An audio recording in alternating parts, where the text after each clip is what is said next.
My earliest and fondest memories were at St. Peter's as a kid.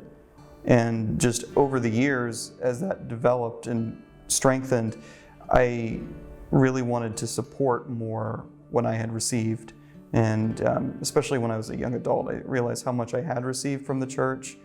And I think that really became the foundation of my vocation, wanting others to have a home to go to in the church like I had when I was a kid.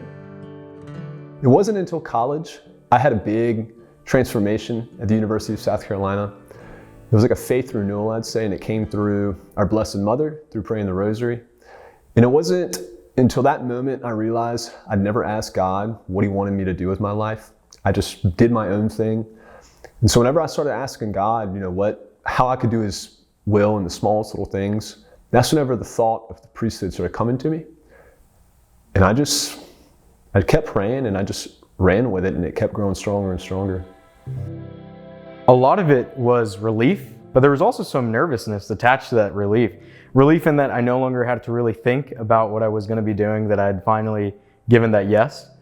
But also nervousness in realizing the grandiose nature of the priesthood and really thinking like, man, I don't know, I've had some pretty crazy experiences. Is this something that I can do?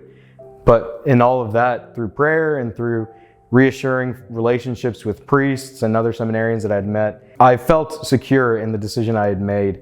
And yeah, that relief had continued, and even throughout my time in seminary, I've been able to look back at those moments and really appreciate them for what they were. And although there is such a beauty to celibacy, there's sacrifices that have to be made. And this goes for any vocation, obviously. So I think the hardest part is making a decision and being able to recognize the sacrifices that are involved with it. And for me, it's definitely giving up family life. Being able to remain level-headed and just keeping the rhythm of prayer and keeping your relationships with gods that you've trusted, that's tough. And relationships take work, and spirituality is a relationship with the Lord, and so it's going to take some work. And being able to stay constant in all of that has been definitely a challenge. Let Paul Robert Lacombe, who is to be ordained a deacon, come forward.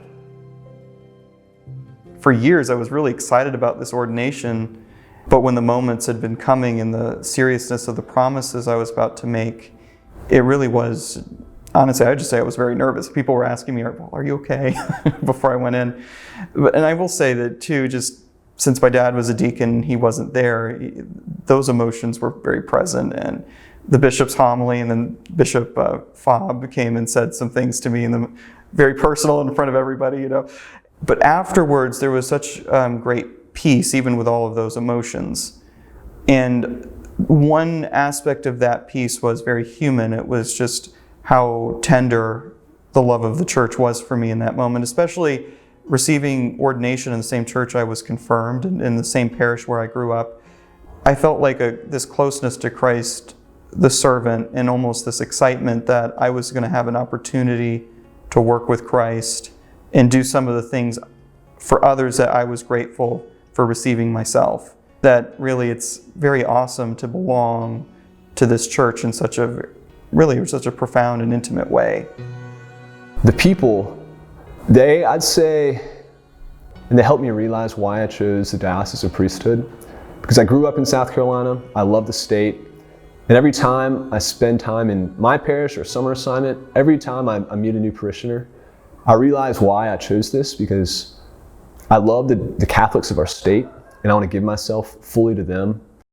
The Diocese of Charleston has been extremely generous to me and to all the seminarians in my vocation, but really it's investing in each seminarian personally. At no point did I feel like I was merely a number in the diocese's eyes. Every vocations director that I've had has been really invested in who I am as a man who's discerning God's will. And the bishops that I've been blessed to have also been extremely invested in my own formation and making sure that I was getting the right formation for me, and that I was going to both be able to push myself, but also be comfortable where I was at.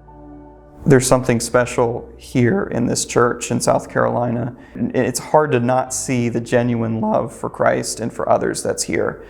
And I wouldn't want to be a priest for any other diocese.